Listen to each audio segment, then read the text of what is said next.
All right, we are recording. So, quick question. How many people converted to falafel this week? No. Get out and do some push-ups, Noah. That's right. 20. What do you mean you didn't convert? Noah, what are you talking about? To be honest, both the burger and the falafel, I was just not a fan of. The texture, the flavors were good. I just wasn't a big fan of the textures. Okay. Did you do, the question is for the falafel, did you do with the dried chickpeas? Because that texture to me is just like when well executed should be crunchy and really excellent. So I'm just wondering which version you I did use dried chickpeas and soaked them overnight. execute. I liked it better than I've liked other falafels prior, but it still just was not something texturally that I enjoyed. It did have a nice crunch to it. It's just, I don't even know how to explain it. It was almost like grainy for the falafels. And then I felt like I was just eating refried beans when it came to the burger. Okay. All right. Anyone disagree? Well, no. See, but here's the thing. You said you like the flavor. So. Yes, the flavor was good. Okay. All right. LaSalle, what's up? Yes. When he said it tastes like refried beans, I guess to me it didn't taste like that because it had a silky texture to it. Okay. So what did it taste like to you? I've actually had people who said it tastes like meat. Magnificent. I mean, you could taste all your ingredients. You could taste every last ingredient in there. It woke your taste buds up. Okay. So to me, only thing you were doing was just putting a little crust on it and going from there. But the texture and all together, it had a small crunch to it, but it was smooth and silky inside.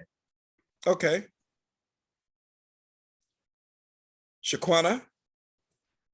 Perfect. You said my name correct. I just want to I have a say. friend named Shaquana, believe it or Oh, not. really? Yeah. Wow. I've only met like maybe 2 or 3 people with the same name as me. But I just wanted to say the black bean burgers was really, really good. So when you said that when you tried them, you might convert, you were right because those were actually really, really good. Okay. That's my first time ever trying black bean burgers. I had never tried them before, so that was really good. I'm gonna be honest. First time I ever tried it, I had a chef that made one for me, and it was just one of those days when you're running around in the kitchen and everything's going, and you really don't, nobody's really stopping for a break, and all of a sudden, chef slides over, and you're like, "Oh man, a burger, cool!" Bow, bit into it, and I'm getting my prep done. We've got another service coming up, and I'm still going, and take another bite, and somebody comes over. Hey, you want a drink? Yeah, grab me a drink. Appreciate it, man. And I'm just working.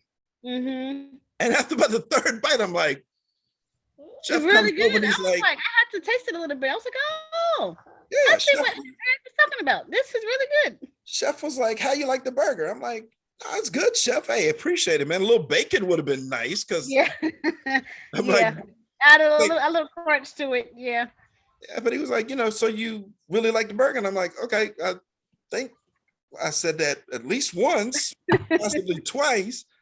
Like, yeah, he's like, well, it's a new burger I'm working on. I'm like, oh, okay. So what you put in it? He's like, oh, it's a black bean burger. And I'm like, oh, what? And yeah, totally lost me. I'm definitely going to start making those more often now. Oh, yeah. And I looked and it had good body and good texture to it. And that's, that's what I liked. Yeah. But anybody else? LaSalle, what you got? Yeah, I feel the same way as Shaquana. I could eat that as a substitute for meat anytime. Yeah. It was fulfilling. It filled you up. Oh yeah. And like I'm saying, the taste was magnificent. Well, your wife told us she liked it, and not only liked it, it was the first time she's ever eaten beans. She don't like beans. That's what she said. I was like, when she ate that, she devoured it. She said that was the first time. She's like, I'm not a bean person. I'm like, wow, okay. But the strangest thing is, she'll eat it again. Yeah, she said without a doubt. Yeah, she'll eat it again. All And right. believe it or not, I got some guests coming over waiting on that black bean burger. Well, that's a good thing. Anybody else for falafel? Any more falafel converts? I had a couple that told me in their narrative they did, but I guess nobody wants to admit it in public. We've got a number of yeses in the chat. They're coming through okay. in the chat. There's some yeses in the chat. Okay, cool. That'll work. Well, this week is actually one of the most interesting. I won't say one of the most interesting because every week is going to be interesting. It's something different every single week. But I can tell you what's going to amaze most people this week. Basting. And some people say, oh, well, I baste. Oh, yeah, get the little thing out on Thanksgiving and, baste the turkey. No, it's not that kind of basting. Because when you do the turkey, yeah, Dad takes everything, kind of lifts up the side of the pan, gets a little bit of the drippings and goes back over the turkey. No, you are actually going to be cooking your meat, your protein. You're going to be cooking your vegetable in a basting liquid. So the whole process, it's not one of those processes where you can just put it on the stove, leave it and come back. You're going to have to be sitting there basting. So it's going to be an interesting assignment. Now, I'm going to let Chef Catherine get into it. All right. And talking about what Chef was just saying, this is a hands-on technique.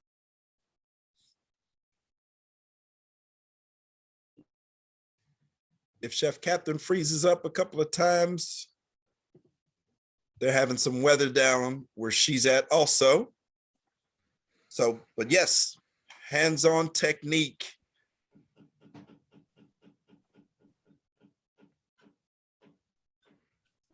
Where you go ahead.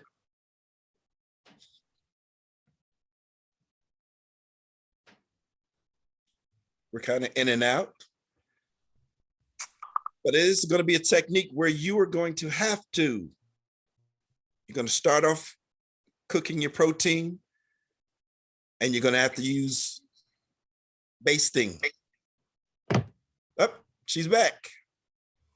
Chef, I'm going to try and connect through a hotspot through my phone. If you want to, Chef, do you want to just start with the recipes and then I can come in? Okay, that's fine. I think that might be a good idea. All right, let me. And hopefully we'll just say this right now. What I was getting at is that this is a super hands-on technique. This is not a technique that you walk away from. So what do we think, what type of restaurants might you see this in? This is not going to be a technique that you see at every level of restaurants. You're going to see fine dining. Bingo. Yes. Fine dining, higher end, fine casual. This is not for a quick turn and burn restaurant, right? Because you have to be really paying attention to this cut of meat, whichever one you end up using, and working it and lapping over that butter and fat to continue to cook it. So just something to think about. And this is not the basting that we think about that we do on the turkey, in the bird, in the oven. This is a different type of basting. The concept and the idea is there. We're taking fat to keep it moist, but this is a different technique. All right. Let me Question, Chef. Yeah. Can we use rosemary while we're basting? We will get into that. Yeah, you can definitely add a large clove of garlic and a fresh sprig of rosemary or thyme near the end of the basting. You'll want to put that on top of your meat as you continue so you don't get any bitter notes.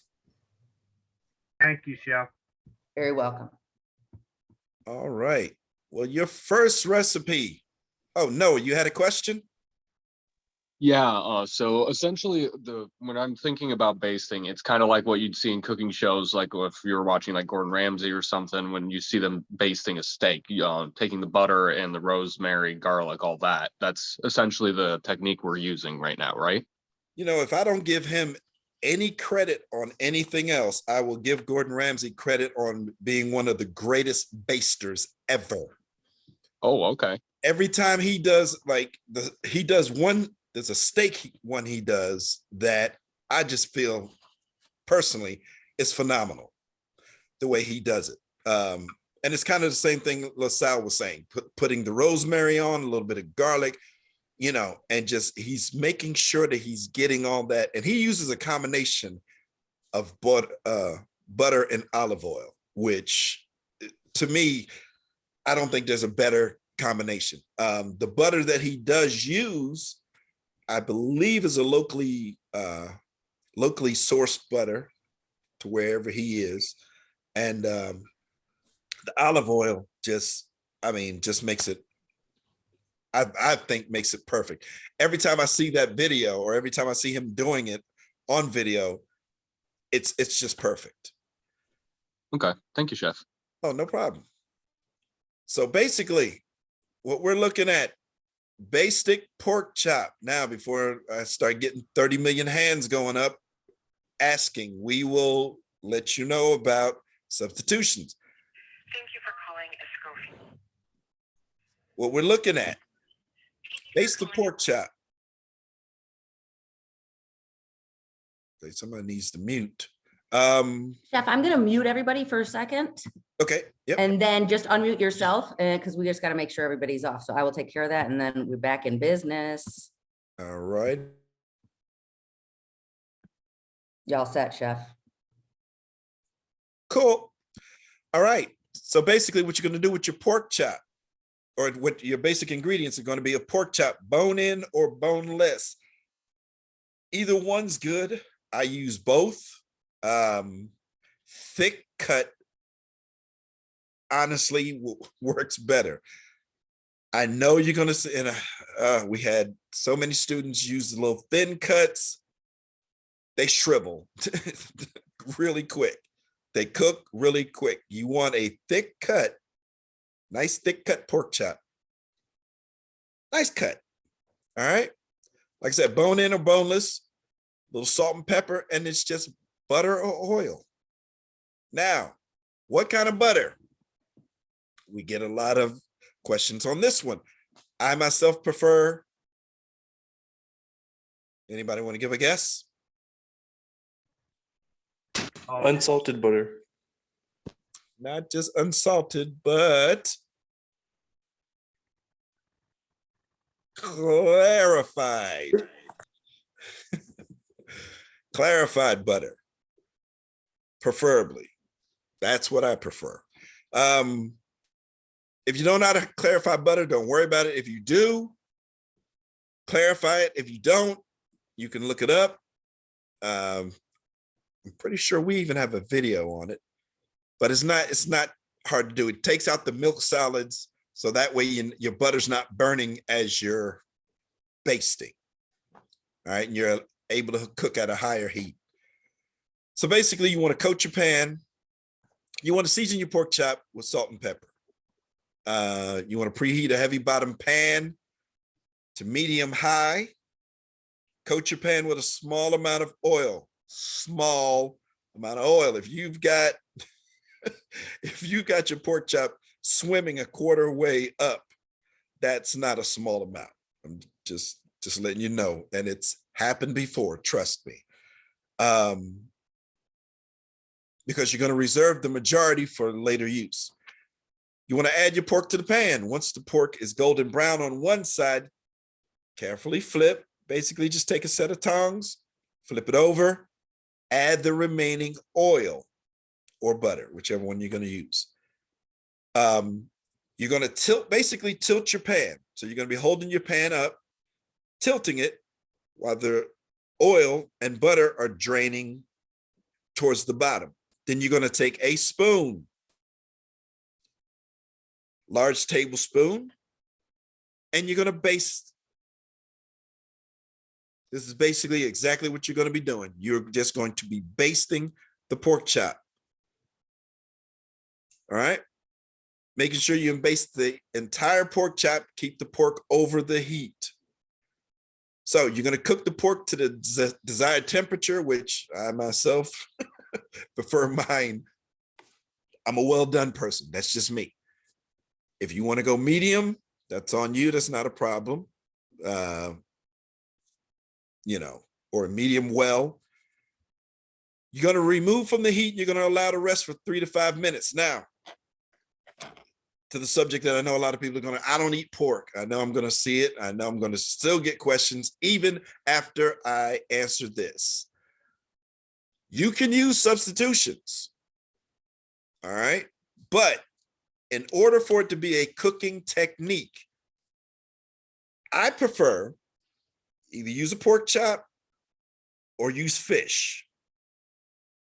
Now, good ones to use, salmon is good, or like I said, a pork chop.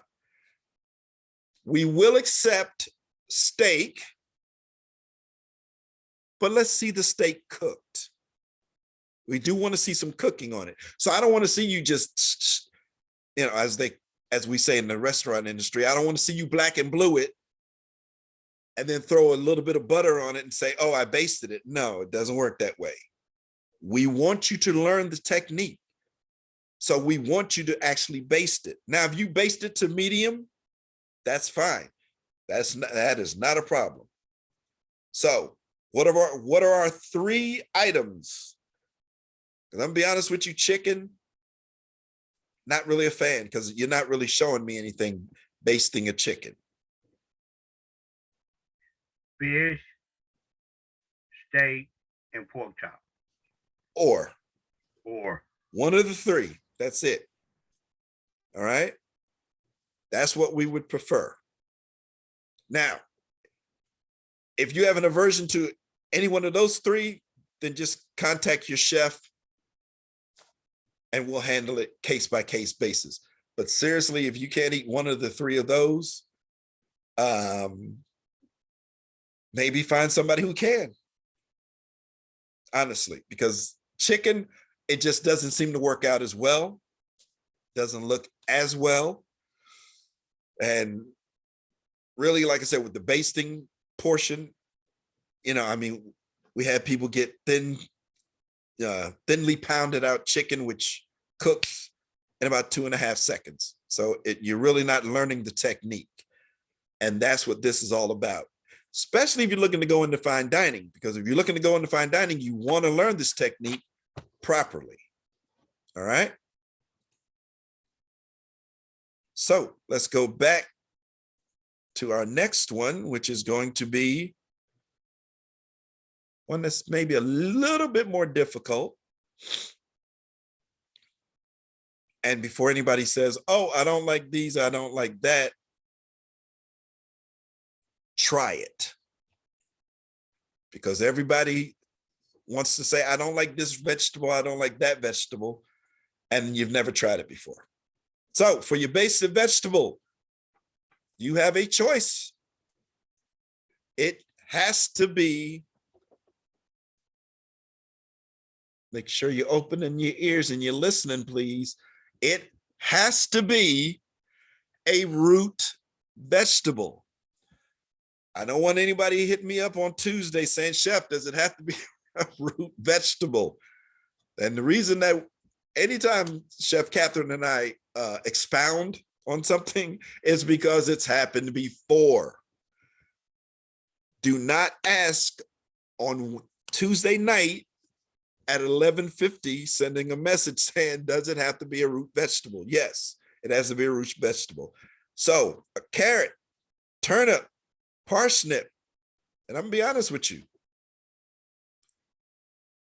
I had a lot of, I won't say I had a lot of parsnip converters, but I did have a lot of turnip converts on the last one. So we'll see if my streak, you know, we'll see if it lasts. So we'll see if anybody converts over to turnips. Norman, what you got? Just a quick question about the root vegetables. So it says pick one, but can we have them all? Because I like carrots and turnips, and I want to try the what is that? That parsnip. No. Never said you had to just pick one. You can use any combination you want. Oh, okay. Any combination. But just make sure you're using a root vegetable. But Alrighty. yes. So wait a minute. You said you've already tried what? I've already I like carrots and turnips. I just haven't tried parsnip. Okay. Let's see if we can convert you. Since we didn't get you on the falafel. No, I mean, I'm messing with you, Norman.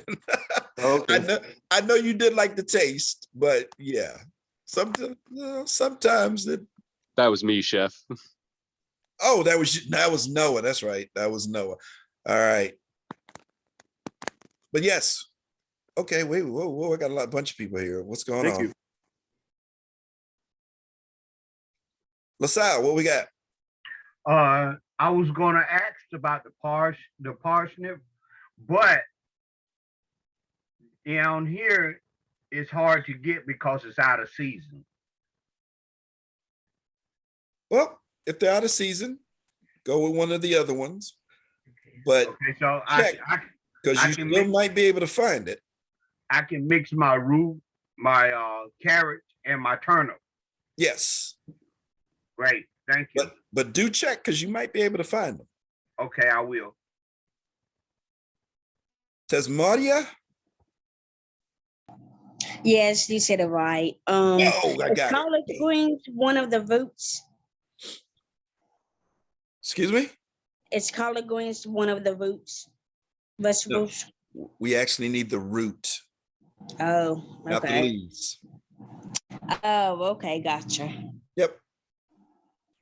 It's gonna be hard. I can try and find it. Well, like I said, carrots are always available, which is why carrots is one of the main vegetables or the first vegetable listed because it's always easy to find. Oh, okay. Thank you. No problem. La Priya, what you got?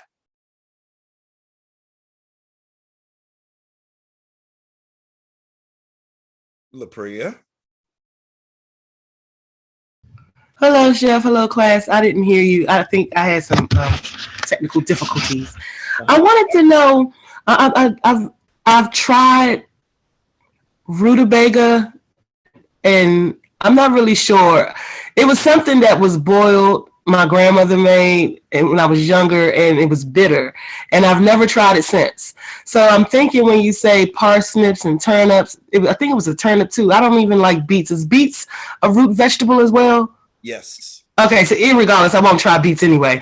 But I'm just saying, are those root vegetables supposed to be bitter like that? Or if they're done properly, I will enjoy them? Because you mentioned that you had a lot of converters, and I'm trying to convert, but I remember my first experience, it was bitter and I didn't like it.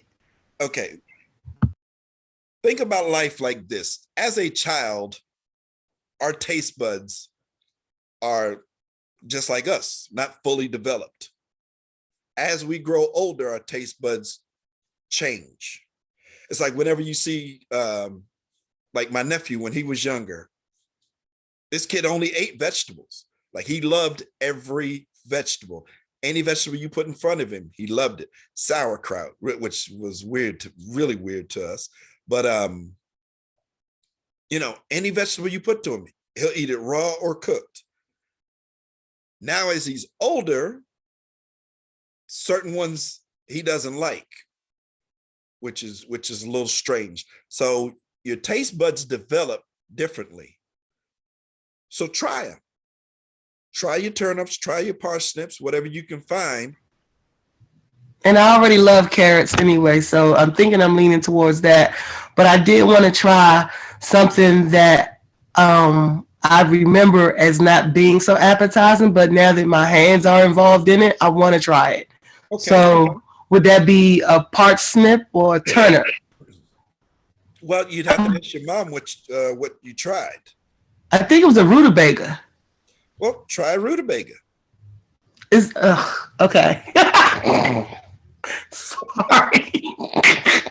Okay, so the thing you want to make sure you do, and someone else had already asked me this because they have already done the assignment. Cut into large chunks. Now, when you cut something into large chunks, what's the one thing you want to make sure you're doing when you cut anything? Even cuts. Thank you. Proper knife skills. Even cuts, proper knife skills. Main thing is you want everything to be about the same size, because when you're basting, what's going to happen? It's cooking the same way. Exactly. So if you've got one that's about this big, and then you got one that's that big, this one's going to be mush, messing up your oil while you're messing around trying to get this one cooked. So make sure your knife cuts are definitely on display for this assignment. All right? Okay. So, all right. Is there a certain type? I'm sorry. Is it a certain size of cut I'm supposed to look out for, or I'll learn that in this week's assignment? it doesn't give a specific size, but what I would go with is large dice. I would say Okay. 3/4 by 3/4. Okay. Yeah. Now that you made that makes sense because you were saying something small will get mushy. Okay. All right. But you just want to make sure that however large you cut them. So let's say if you do 3/4, or if you do 1 inch, 1 inch, half inch, I wouldn't go any smaller than that, definitely. But if you just make sure they're all the same size. Chef, I'm going to pop in here real quick. I would also say if you're doing carrots or parsnips, go for that oblique, right? You probably haven't done the oblique cut since carrots Vichy back in CU101. Hit those up. That's true. But That's pay true. attention, right? Remember, you're going to have some really small pieces and some really large pieces of that oblique carrot. Do Yep. 2 batches or make sure that you're adding those smaller pieces.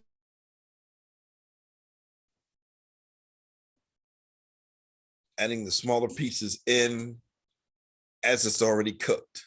Exactly. Understood. All right. Noah, what you got? So something I was thinking about, not as the final product for the assignment, but something that I was thinking that could work as well that I wanted to know what you guys thought.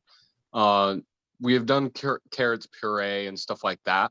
Would Yep. basted vegetables still work for a puree, or is that going to have too much oil and butter and stuff to get a good result afterwards? Personally, I mean, you're saying to baste a vegetable and then transform it into a puree is what you're saying. Yes. Yes, chef. Yeah, I mean, you could, but it is going to have your I would personally, if you want to have that depth of flavor, I would roast your vegetables first and then turn those into a puree, because then you're going to be able to control that butter, and you're going to, because you want to, like a puree, you want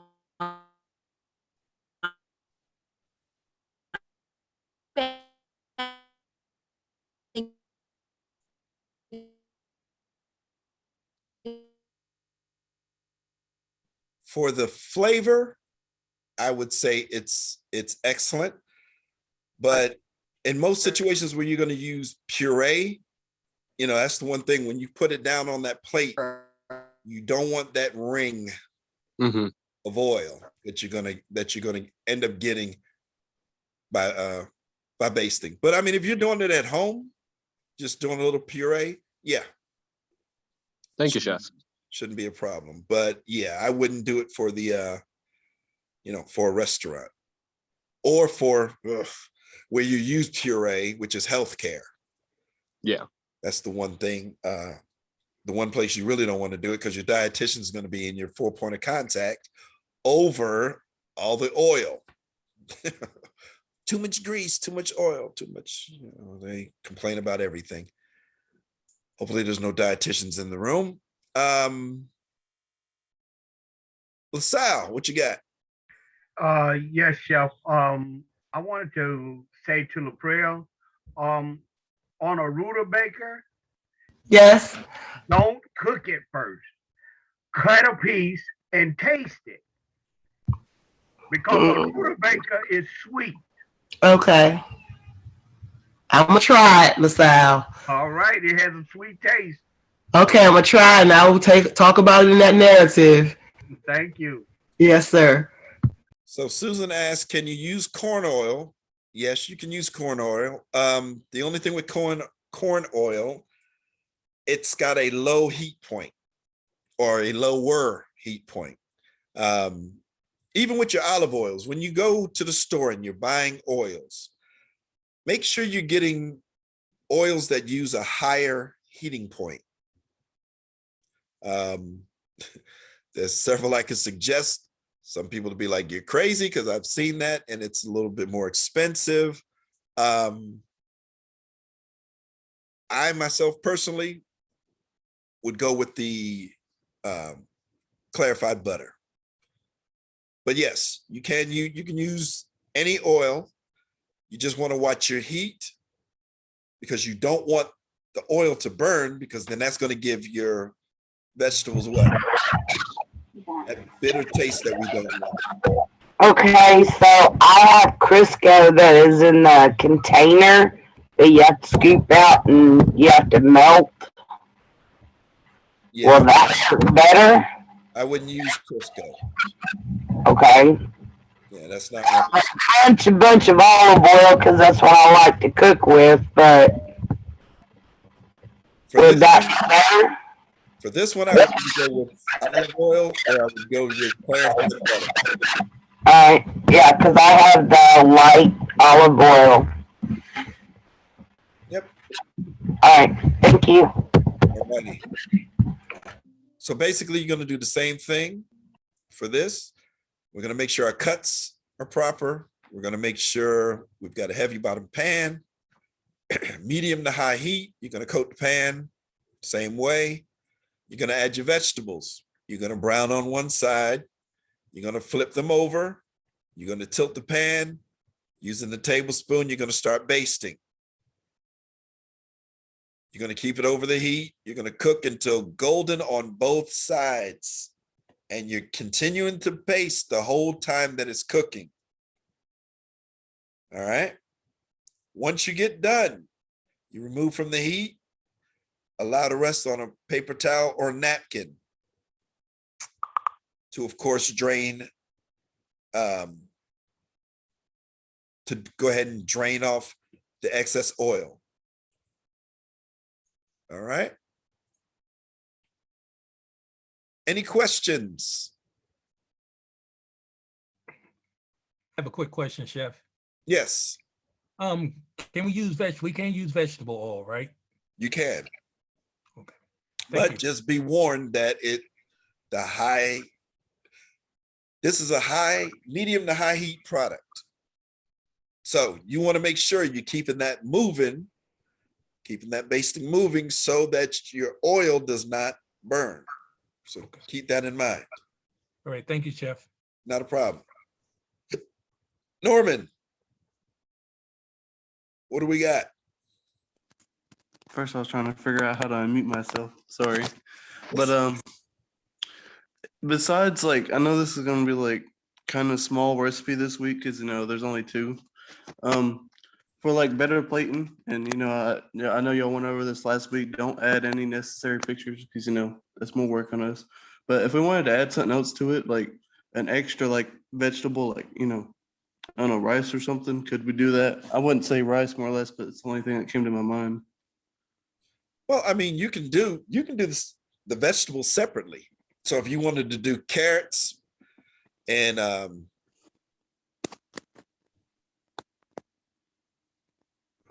let's say rutabagas. So you could do the rutabagas diced, and then you could do the oblique cut for your carrots. Okay. So that would give you 2 different, or like somebody said they wanted to do puree. Okay. Go ahead and show us, see what it looks like. Do a little puree of parsnip and then baste your other vegetables. Get creative. All right. Thanks, Chef. No problem. Asad, what you got? Yes, Chef. Can I use a cast iron? Yes. Okay. Yep. Okay. All right. Thank you. Definitely heavy bottom pan. Right. Let's hope I can get a comment in here. Chef, I'm talking about heavy bottom pans. I wanted to bring this up for anybody who is using and working on electric stoves. All right. They can be a pain in the butt. I know, I've worked on them for a long, long time. Gas, you have a lot more control on, okay? Because as soon as you turn that heat down, it's down and it stays down, right? When you turn that heat up, it stays up. When you're working on an electric oven, stovetop, you turn it down and it still has residual heat if it was up high, okay? If you turn it up, it still clicks on and off. All right, so there's an inconsistency of heat distribution. I learned this trick while working on an electric stove. You had to work on one for yachts because there's no gas stoves on there. But learn this trick from a chef in Russia, where she said, you know what you have to do if you're doing full-time electric stove cooking, and you want to be able to change from hot and low, you keep one on high and you keep one on low. All right, that way you at least have those pretty big consistencies. Because say you're trying to make a boil rice, right? Cook rice, you go up high to simmer to bring to a boil and turn it down to simmer. You're gonna most likely end up getting some burns. Okay, burned rice. So having that lower burner that's already sitting at that low temp is going to help you. Another thing is taking that pan off if you're seeing that it's just getting too high and you don't have control over it, right? Also remember, when you're doing this basting, you're going to be turning it's a little bit uncomfortable at first, the movement and the motion that you do, okay? But once you get the rhythm of the rip,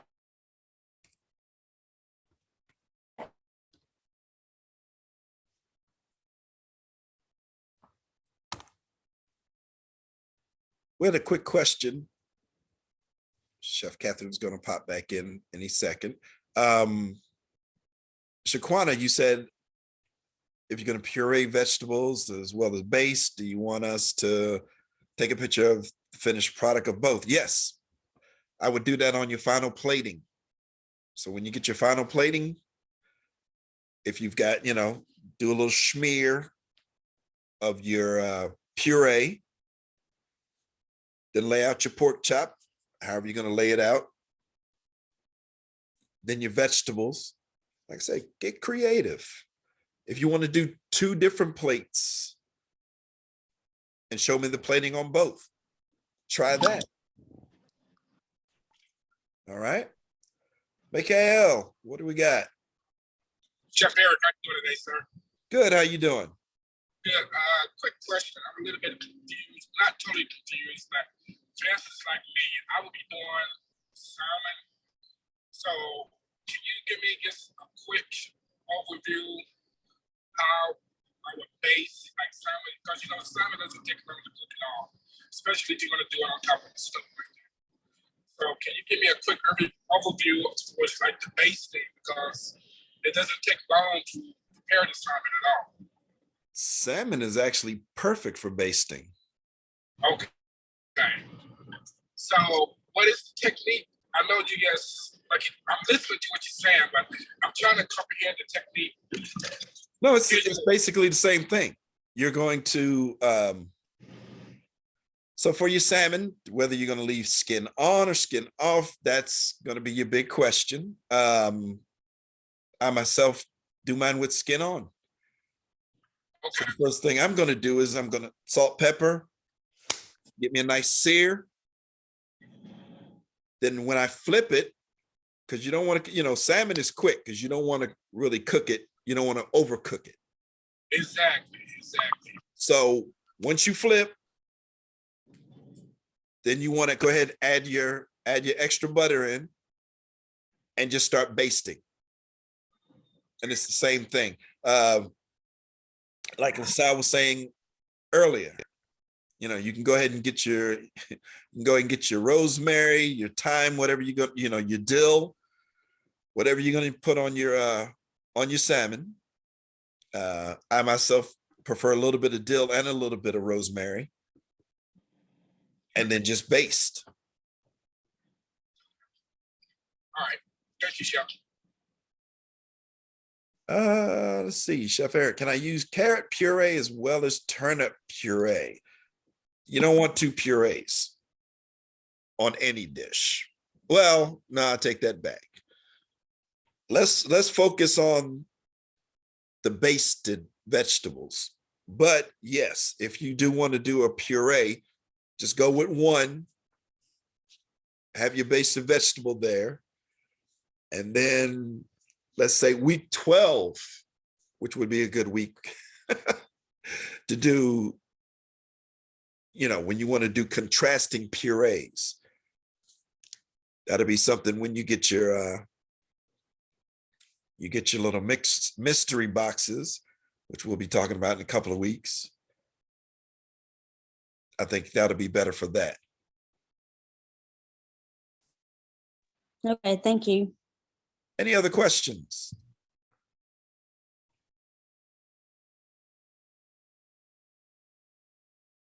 Chef, I just wanted to hop in here really quickly. Hopefully I get it a minute in, and I was going to say class and chef, my apologies. This has not been good. I'm sorry that I keep cutting in and out, but we will go into all of the heritage breeds as well as different cuts of meat on Friday in study hall.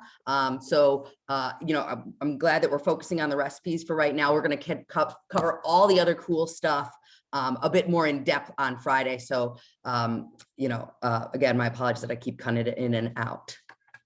Well, we're having all kinds of technical difficulties. Weather sucks everywhere. I'm fighting a cold, if anybody can't tell. My voice keeps going in and out and out and in. But other than that, hey, we're getting it done. Norman, what do you got? So this is kind of more or less a question towards last week's recipe. I had a question about no questions from last week.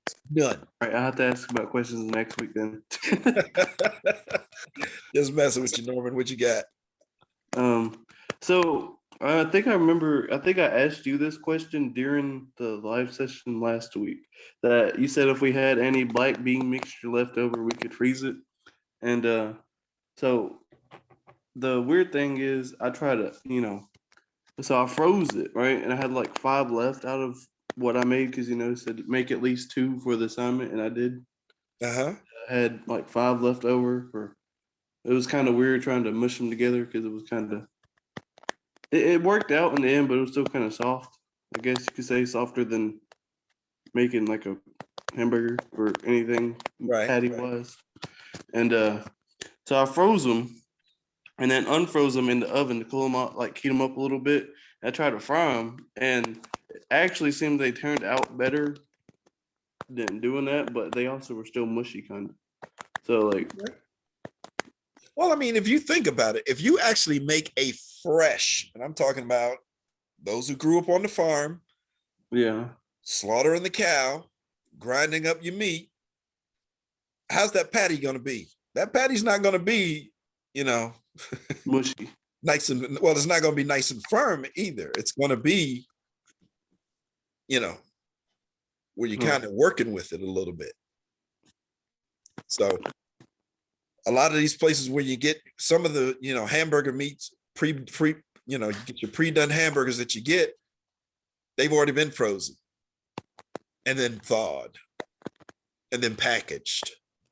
And then who knows, thrown in the guy at the grocery store across the street hates me because I tell him, hey dude, come on now. That stuff was frozen. No, it's not. It's fresh. It's fresh. No, it's not. I can tell when it's been frozen and then thawed out.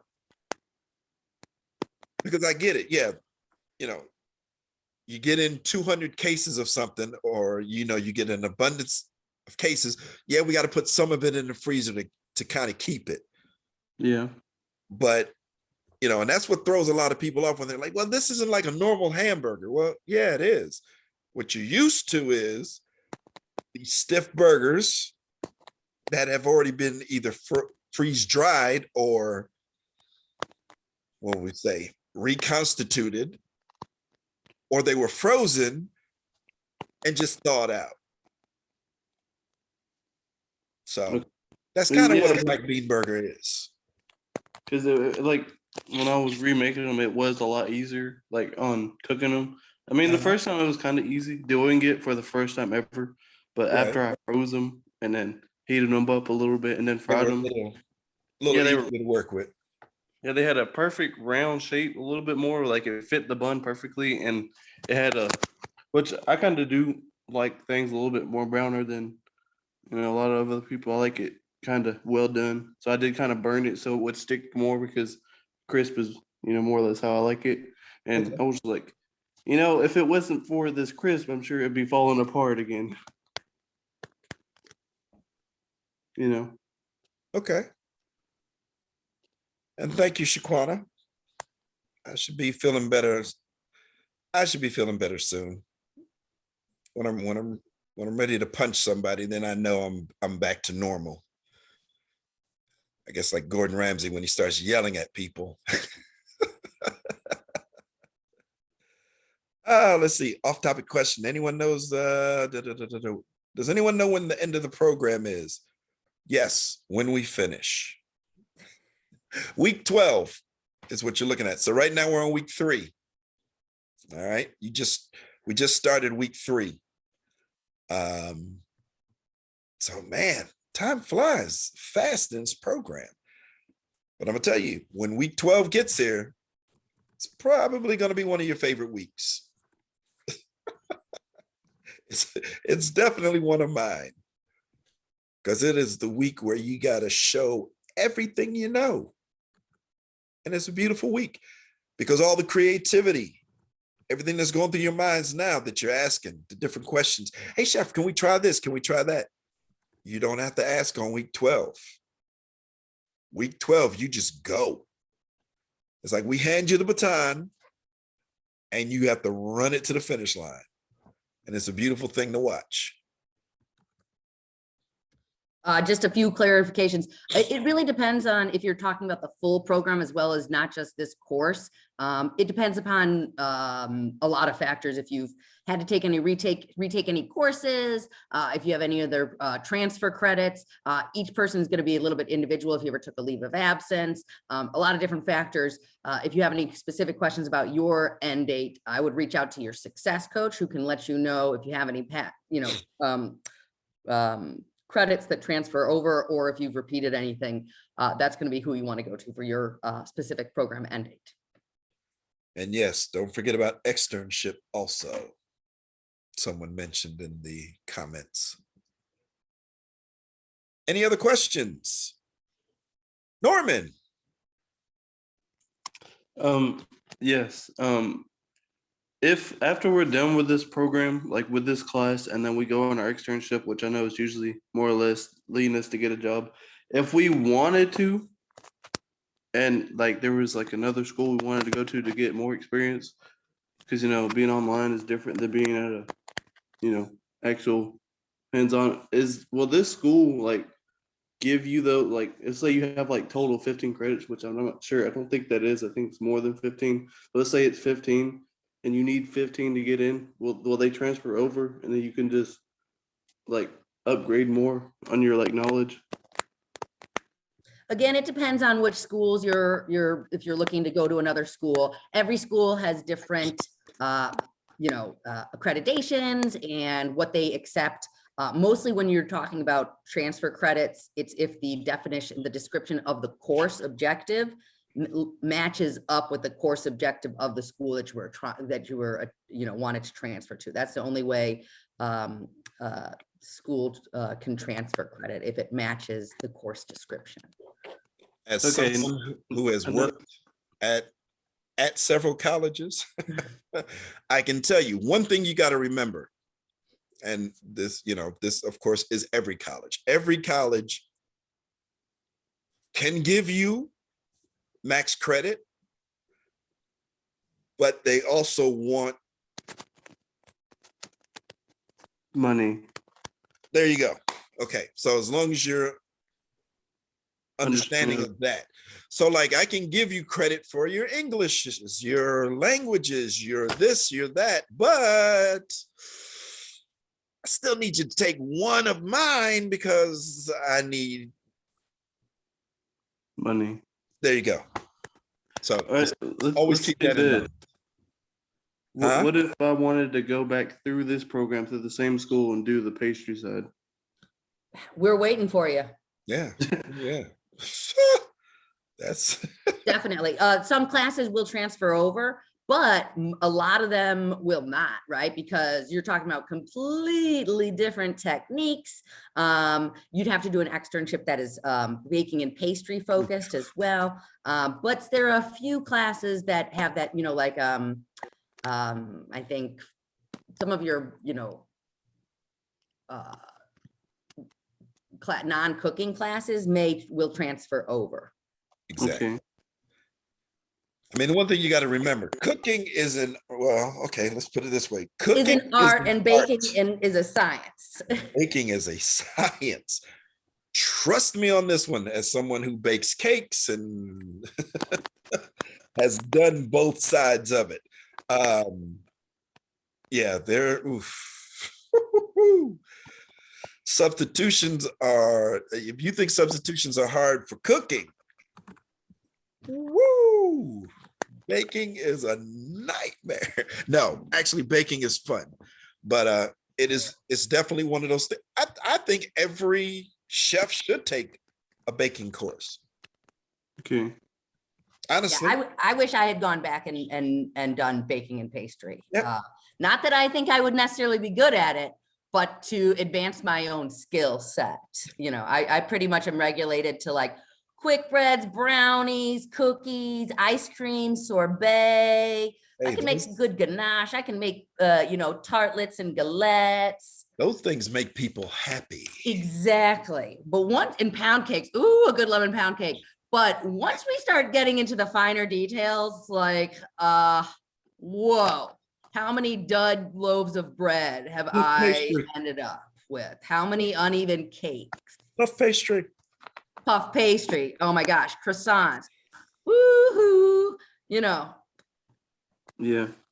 It's a wonderful thing. It's awesome. If you have that, I think what also the beautiful thing about baking and pastry is that, especially if you look at plating, I'm gonna actually, I put a plating as well. Plating, it has evolved. And I actually I think you guys probably talked about this while I was cutting in and out, but this, because I heard everybody talking about purees and we're looking about texture and contrast, right, for this week. But this is the week to say, let me shine. Right? Let me try. Let me slice my meat, right? Let me slice that pork chop or steak and splay it out in a fan. Or maybe I'm going to do a bias cut and stack them on top. I'm going to put a nice puree. I'm going to have these cubed basted turnips on there, and I'm going to make a pan sauce. Remember, you're going to have all this beautiful butter and fat that's full of flavor in that pan. You could deglaze that, hit that with some wine or stock, deglaze it. You could add a little bit of sprinkle, just a gentle touch of flour to changer, right? Changer is like making a roux, but you're just doing a little sprinkling of flour in there to thicken up that butter, right? Butter and fat make, right? I mean, fat and flour make a roux. And then you thin that out with a little bit of stock. You can make some really beautiful sauces in this one pan, okay? And take up that level of plating. Think about color, think about contrast. You know, plating, like I said, has come a long way. We used to do kind of the clock style. That's how I was taught. Oh yeah, right. A clock means you've got your, you know, your meat at, yep, at 12. You got 12, you know, depends, but 12, 4, and 8, okay, or 3, 6, 9, okay, yep. With the meat in the center, all right. Your meat's at 6, right? Your starch and your veg 3 and 6, okay. Yep, or the 4/4. Yep. Now it's like, hey, let's take that, let's splatter paint it. You know, smears. You know, there's one thing I will say about smears. Be careful with the choice of color that you're doing on a smear, right? You know, can look pretty unappetizing. Make sure that your colors are vibrant. Think about color contrast. Think about when we're plating, think about textural differences, right? Color contrast in that, and you're not making the whole plate a bunch of purees, right? Because we're not working at a place where only purees are consumed, which we know can be a fact. But think about texture. You want some crunch in there, right? What else? Think about a burger. I always love to talk about a burger, right? Because a burger, you're going to have that bun. We talked about this last week, even for that black bean burger, you want to toast it, right? So it's soft and crunchy. You have the external crispness or crust of your flame grilled burger, that tender juiciness. You've got fat from the cheese. You have acid from a pickle, right? You've got sweetness from caramelized onions or ketchup. You got a bitter notes coming in from that mustard, right? You got some umami bomb from bacon or mushrooms or egg. All right. This is where you get all these textures coming in. Cheyenne says she doesn't know where to start when it comes to plating. Best place to start, Cheyenne? The beginning. The beginning. You just have to figure out what you're going to put on the plate. Let's start off with the basics. Chef, I got mashed potatoes. Got some gravy. I got a pork chop. I got some peas. Where am I putting everything?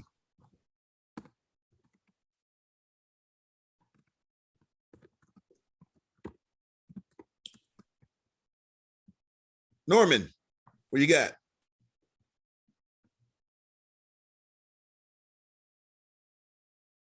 Oh, Norman's off. Okay. LaSalle, what do you got? Sorry, I left my hand up. Yes, Chef. I was listening to Norman talking about going back to school for pastry. Uh-huh. I, unlike him, I'm going back for my associates. To here. To here. Okay. For Skopje. All right. So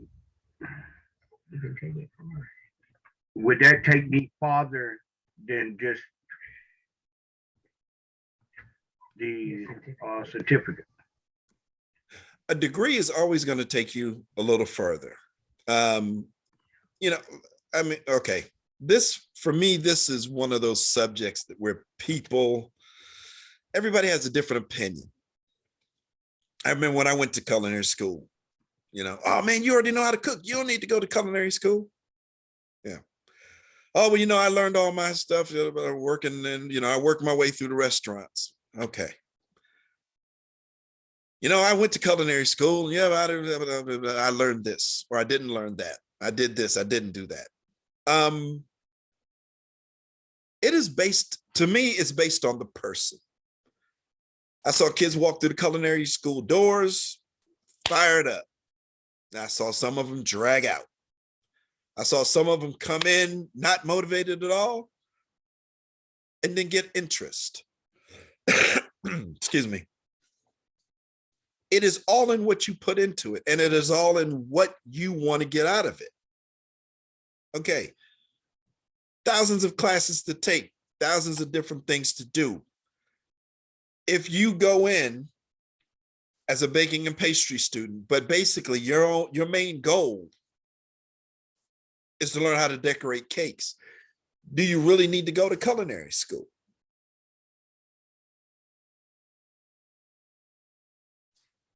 No. Well, actually, yeah, why not? Because us as humans, our minds are always moving. No matter what you do, if you do something and you do it well, you are still going to want to move on to something else, no matter what.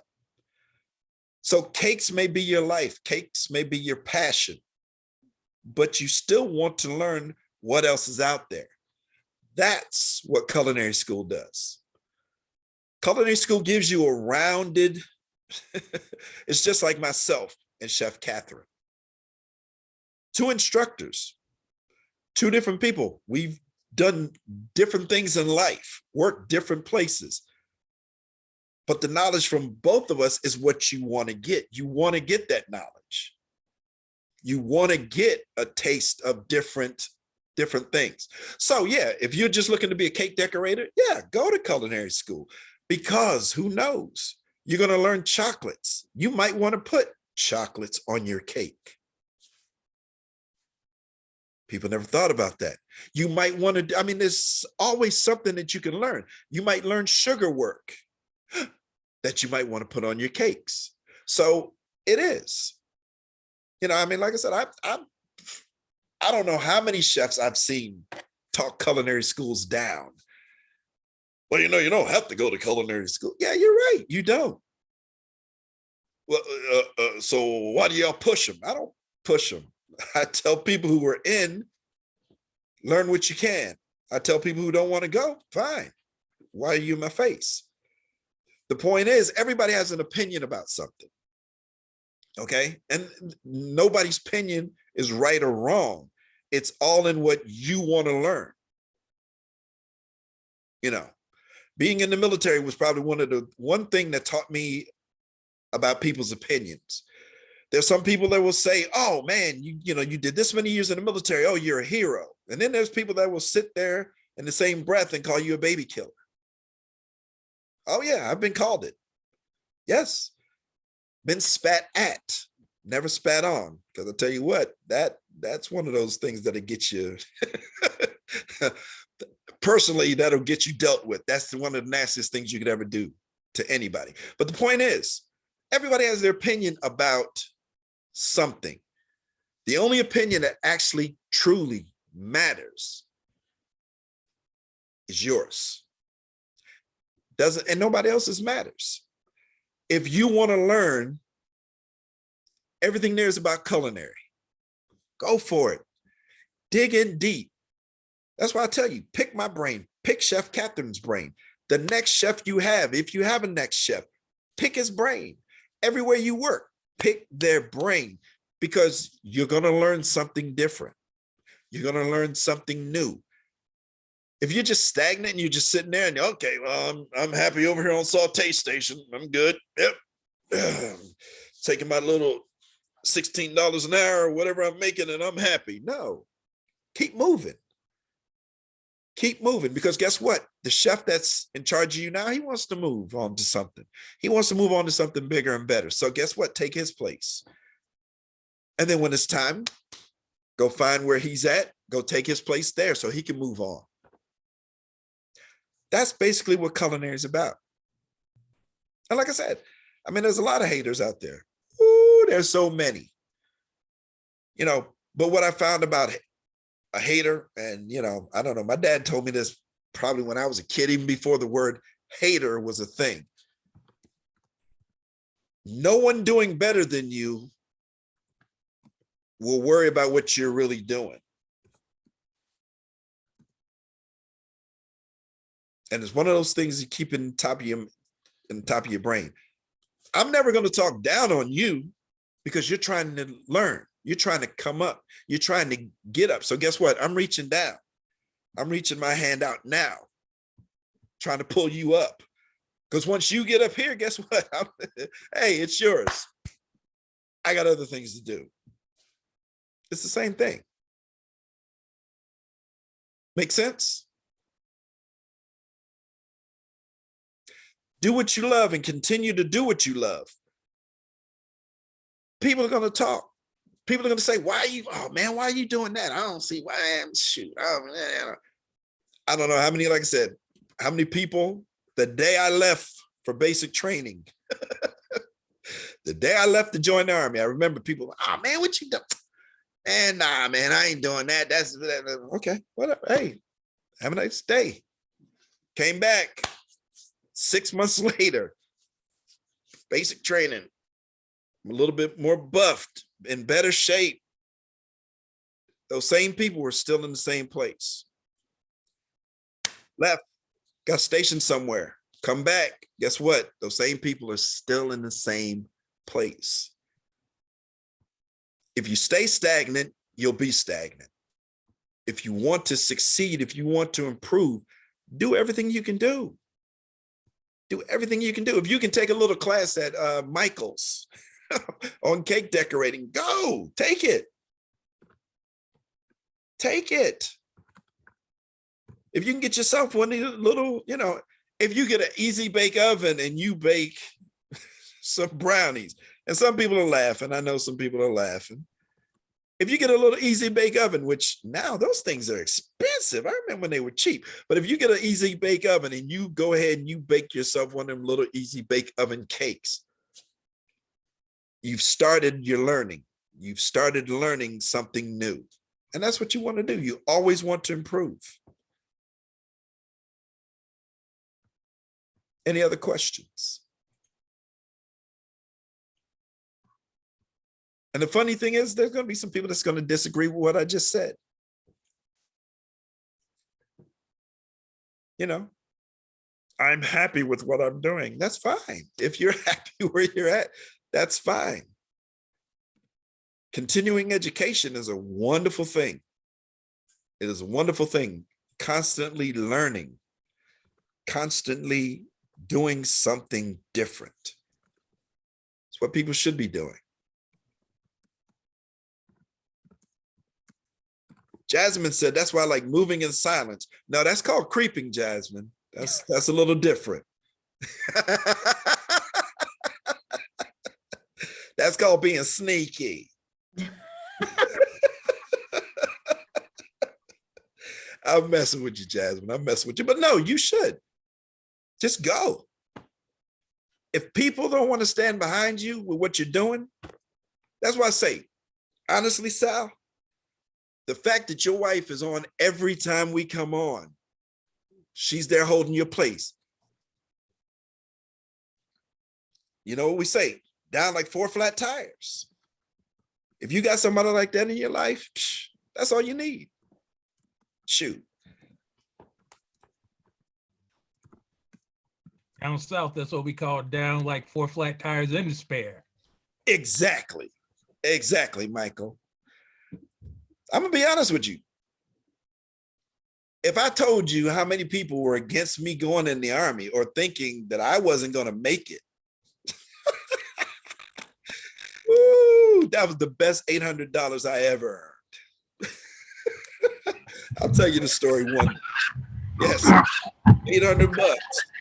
Yeah, because people just, you know, they think they know you.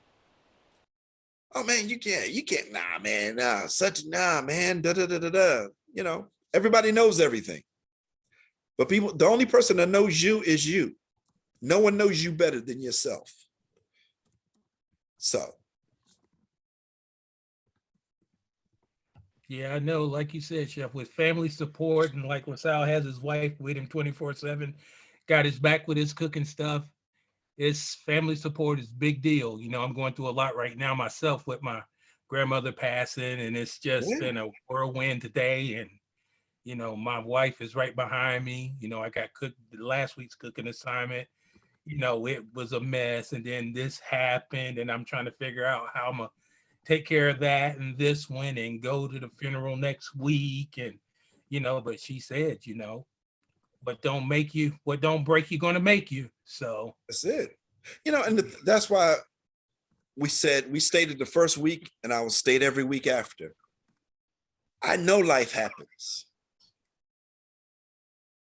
If anyone knows life happens, I know life happens. I've seen it all. You know, I've been in the kitchen. Oh, hey, give me another pan. Cooking. And all of a sudden you look over and your sous chef has this look on his face because he just got a message, grandfather passed away. Mom's in the hospital. Such and such got in a car accident. It happens. Things happen. It's what we do to make it through. So yeah, if you have to turn something in late, because let's see, I don't know, a tree, you know, the hurricane came through and a tree fell on your house. What am I supposed to say? Oh, no, nah, man, nah, dude. Hey, look, walk around the branch and fire the oven up. Well, look, the tree branch didn't go into the oven. It's just on top of it. So just kind of move. Kind of move some of the leaves out the way and just, yeah, put it in there somehow. Don't worry about the hole in the roof. It's just a little bit of snow. It's not going to hurt anything. We all understand. Well, I appreciate it, Chef. Things happen and not a problem. That's why I tell you, don't even worry about it. When it gets, when things happen, just let us know and keep rolling.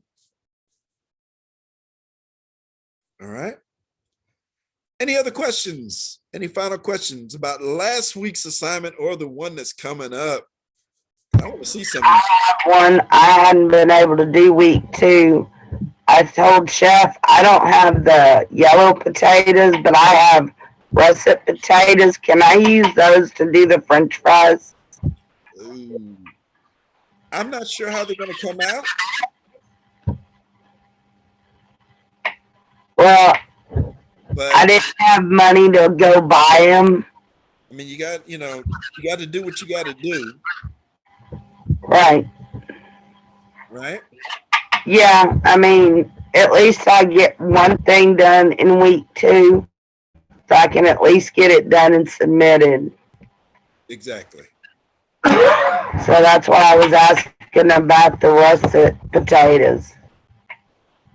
Yep. I mean, like I said, you got to do what you can do. And we'll see how they turn out. All right, thank you. Not even seen you walking around with and we see you vaping or smoking, one of the two. Now you got your hand up. What you got? Hello. Hello. Can you hear me? Oh yeah. Oh. Hi. I just had a question about last week's assignment about the falafel.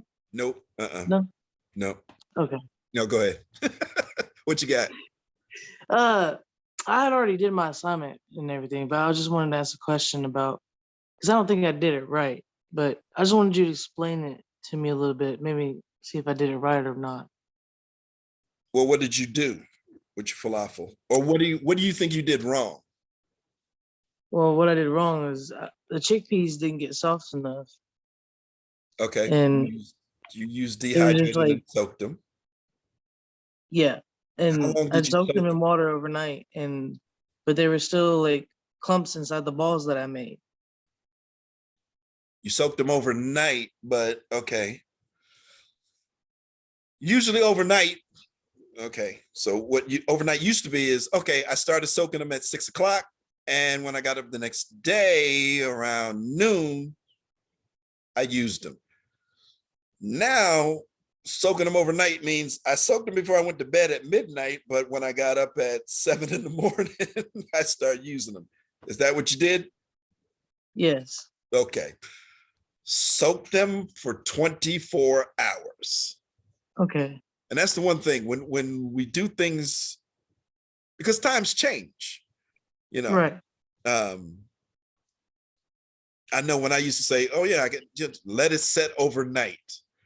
But it's like, if your night doesn't end until,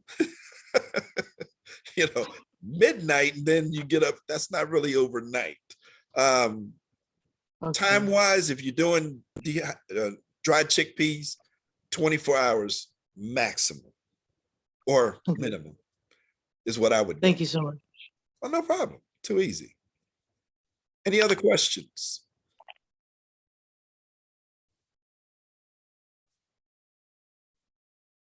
Anyone? Just one question. I just that just came out. Class, if you're dealing with weather issues, sourcing this week should be pretty doable. Need a pork chop or a thick cut of steak or a thick fillet of fish. I mean, obviously butter is better. It's going to have a lot more flavor, but if you just have oil, you can make it do with that. It's just not going to have that beautiful roundness and creamy notes that butter add. And then some carrots, right? That is a root vegetable in the fridge. Any other root veg. You can even do potatoes. You just have to cook those a bit longer, or parboil them.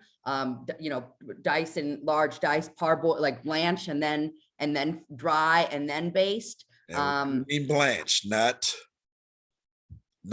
don't do potato salad. Then all of a sudden your edges are starting to. Exactly. So this week should be okay. If you can't, for whatever reason, please do reach out to myself or Chef Eric. There's no fancy ingredients you need for this week. Literally a pork chop and a carrot. You can make it happen. What veggie is good to practice my knife cuts? I'm going to be honest with you. Go-to veg for knife cuts, potatoes. Bingo. Reason being, they're cheap. And even once you cut them all up, as long as you keep them in water, you can always make something out of them. Whether you fry the diced potatoes, whether you make French fries out of the batonettes, or whether you just take them all and cook them down and make mashed potatoes. It's Blend always it a up, good make a soup. vegetable. Some people like to try carrots because they think it helps with the wrist strength. No, potatoes. All the way potatoes. Onions for your dices as well, because they're cheap. Yeah. Onions and potatoes. They're easy, they're cheap, and you can find them everywhere. Exactly. And you And can they work on go- your Lyonnaise cut for your onion. And they go well together. Exactly. You can do rings, you can do half moons, you can do slices, you can do whole rounds, everything, small dice, mince, medium, large, Yep. pretty much everything. And don't sleep on red onions. Please do not sleep on red onions. Don't sleep on them, I'm telling you. Greatest vegetable ever. Any other questions? Been kind of quiet in here today. What you got, Norman? It's more or less of a statement of what you last said. It's kind of funny. I mean, I don't think I could sleep on onions because I'd cry all the time, but I mean, I could try it.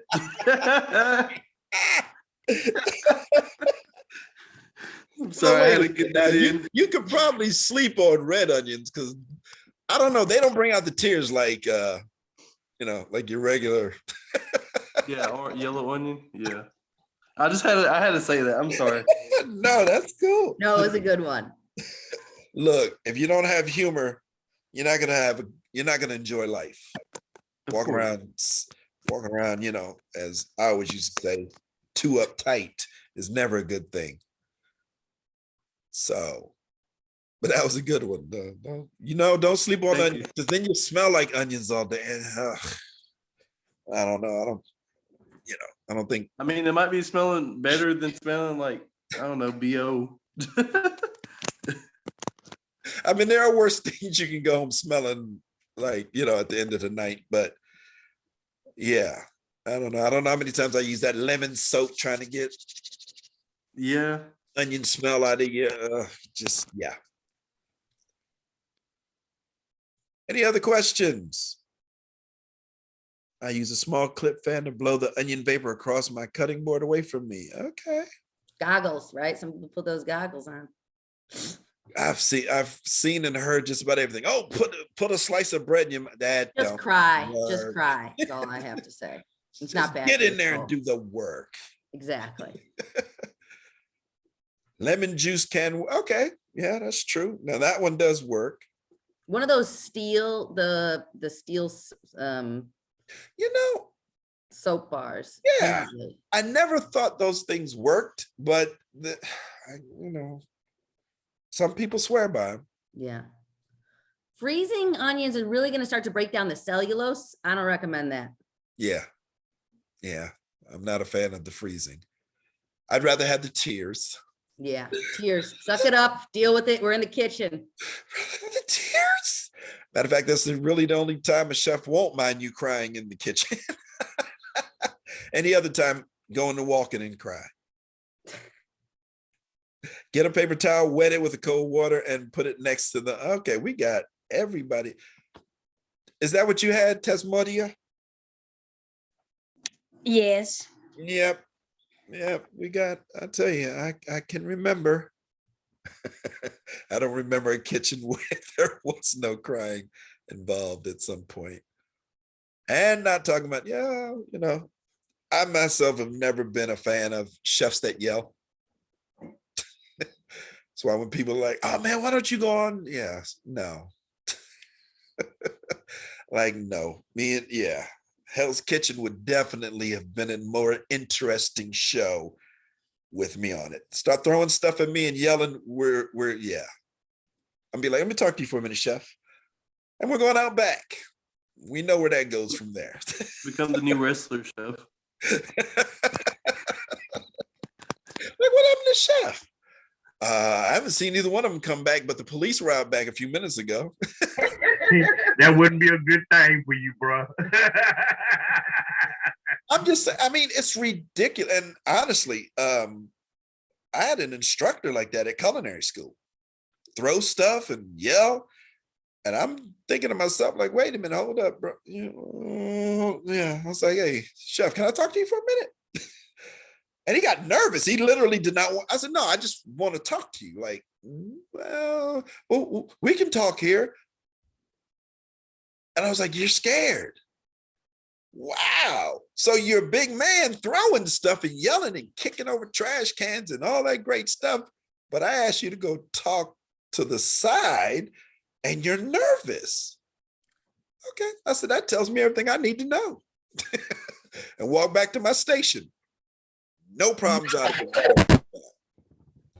Hey, Chef, all I would do is get in my wheelchair like I am and just take him out back and just take out his legs. Run him over. Trust me, I've run over my daughter's toes and I've run over hit my husband's, the back of his heel. Trust me, they both can tell you it don't feel good. That's all I gotta do. Oh no. Honestly, all I'm gonna do is talk to him. I'm gonna tell him it's not productive. There's no kitchen that's gonna be productive with you yelling. If the person can't figure out how to do the station that they're on, take them off the station. Put somebody else who can do it. But yelling and screaming does nothing. It causes more confusion, frustration, and it makes people unfocused. So, I mean, we're trying to get a job done. Let's get it done. You know? And yelling and name calling, all that stuff. Oh, seriously? No. It's not necessary. And like I said, it's just counterproductive. Has anybody ever worked in the kitchen where that actually worked? I mean, where it actually did some good? No. Sal is like, nah, And like I said, you know, if two people are having a disagreement, hey, like I used to tell my guys, y'all gonna sit there and argue about it all day, y'all gonna take it out back and actually work it out. I always tell them, take it out back. Whoever gets hurt, you're taking over that person's station, just letting you know. And you see how things quickly like, so if I go out here and knock him out, I got to take over his station too, pretty much. And everybody just calms down and gets back to work. It's easy.